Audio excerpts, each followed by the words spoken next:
নমস্কাৰ বন্ধু বান্ধৱীসকল স্বাগতম জনাইছো সকলোকে আৰু গুৱাহাটী হাইকোৰ্টৰ ফালৰ পৰা যি 367 ভ্যাকেন্সি আহিছিলে জে ডাবল এ তাতে অনলাইন এপ্লাই যেটো হয় হেতু আপোনালোকৰ 31 জুলাইলৈকে কৰিব পাৰিব আৰু তাৰে যেটো পেমেন্ট হয় পেমেন্টটো আপোনালোকে 31 তাৰিখ নহয় আৰু কেইদিনমান পিছলৈকে কৰিব পাৰিব অৰ্থাৎ আপোনালোকে 5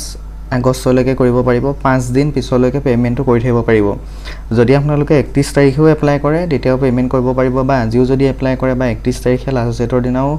এপ্লাই কৰে 5টা বজাৰ আগত আবেলি তেতিয়াও পেমেন্টটো 5 তাৰিখলৈকে কৰি থাকিব পাৰিব আপোনালোকে লগইন কৰি তেতিয়া আহিলে যেহেতু আপোনালোকে এটা চালান ফৰ্ম ডাউনলোড কৰিবলগীয়া হয় আৰু সেই চালান মতে আপোনালোকে বেংকত গৈ পেনি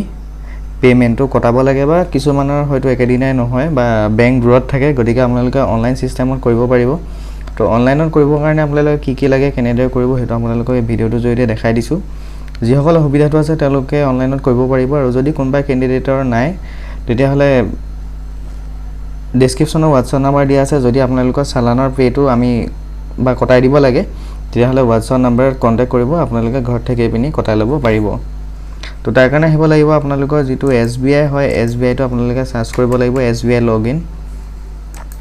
যেটো ইন্টাৰনেট বেংকিং হয় হেতু আপোনালোকে সাৰ্চ কৰিব লাগিব আহি পেনি পাৰ্সোনাল বেংকিং ইয়াতে লগইন কৰিব বা ইউনো থ্ৰু পাৰিব তেতে কন্টিনিউ টু লগইন আছে ইয়াতে ইন্টাৰনেট বেংকিংৰ ইউজাৰ নেম দিব যিসকলৰ আছে SBI তাৰ পিছতে পাছৱৰ্ডটো দিব তাৰ পিছতে দি পেনি ক্যাপচা কোডটো দি লগইন কৰিব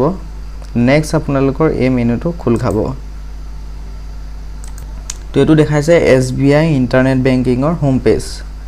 তো এই পেজটো আপোনালোকে দেখা পাব তাৰ পিছতে নেক্সট কি কৰিব আপোনালোকে পেমেন্ট ট্ৰান্সফাৰ বুলি যেটো অপচন দেখা পাইছে তাতে ক্লিক কৰিব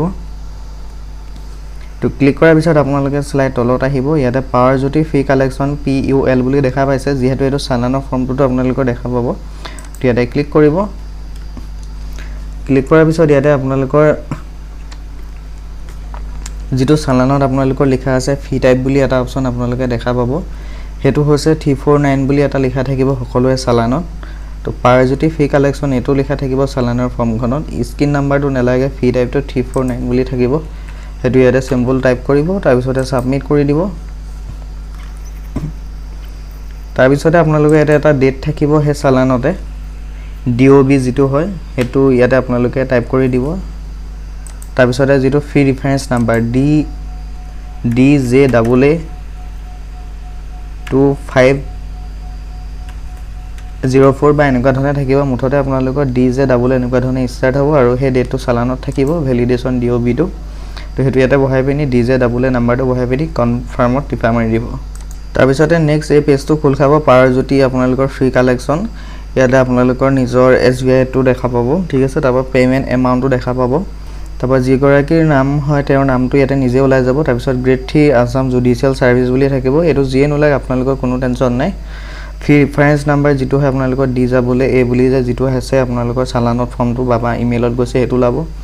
ভ্যালিডেশন ডেটটো ইয়াতে আপোনালোকৰ লাব তাৰ পিছত এটা ৰিমাৰ্ক বুলি অপচন এটা দেখা পাব ইয়াতে যিকোনো এটা ৰিমাৰ্ক লিখি দিব হয়তো আপোনালোকে থ্যাঙ্কস বুলিও লিখি দিব পাৰে থ্যাঙ্কস লিখি কনফাৰ্ম কৰি দিব কনফাৰ্ম কৰাৰ পিছত আপোনালোকৰ পুনৰ আকৌ যেটো একাউন্ট নাম্বাৰটো ওলাব তাপা ব্ৰাঞ্চ এখিনি ওলাব টোটাল এমাউন্ট ওলাব নামটো ওলাব ফ্ৰী টাইপ এখিনি গুটেখিনি ডিটেইলছ ওলাব পুনৰ আপোনালোকে কনফাৰ্মত ক্লিক কৰি দিব তাৰ পিছতে নেক্সট আপোনালোকৰ মোবাইল নাম্বাৰত লিংক থকা বেংকৰ এটা OTP যাব হেতু OTP টো ভৰাই কনফাৰ্ম কৰি দিব নেক্সট আপোনালোকৰ এটো প্ৰসেসটো সম্পূৰ্ণ দুনিয়াকে কমপ্লিট হৈ গল আৰু যেটো আপোনালোকৰ ফ্ৰীটো কমপ্লিট সাকসেসফুলি বুলি ইয়াতে দেখা পাব ট্ৰানজাকচন যেটো ষ্টেটাস হয় নামটো ওলাব তেওঁৰ এমাউন্ট ওলাব তো এটো আপোনালোকে ফটো মাৰি লব বা স্ক্ৰিনশ্বট মাৰি লব বা প্ৰিন্ট কৰি ৰাখি থব পাৰিব তেনেকুৱা ধৰণে আপোনালোকে পেমেন্টটো কৰিব পায় 2 দিনৰ ভিতৰতে আপোনালোকৰ কমপ্লিট এপ্লিকেশন ফৰ্মটো ওলাই যাব যদি কাৰোবাৰ ইন্টাৰনেট বেংকিংটো নাই বা বেংকত যাবলৈ অসুবিধা হয় বা আমাৰ জৰিয়তে কৰিব বিচাৰে ডেসক্ৰিপচনৰ WhatsApp নম্বৰটো আছে তাতে আপোনালোকে মেছেজ কৰিব পাৰে আপোনালোকৰ যেটো পেমেন্ট হয় চালানটো কটাবলগীয়া হেতু মই কটাই দিম গতিকে আপোনালোকে WhatsAppত পেমেন্ট কৰিব পাৰিব যেটো নম্বৰ আছে তাতে মেছেজ কৰিব তাৰ পিছতে গুটে ডিটেইলছখিনি আপোনালোকে দি দিব পাৰিব তো কতো নোযোৱাকে ঘৰতে থাকি কটাব পাৰিব তো এতিয়ালৈ ইমানেই ধন্যবাদ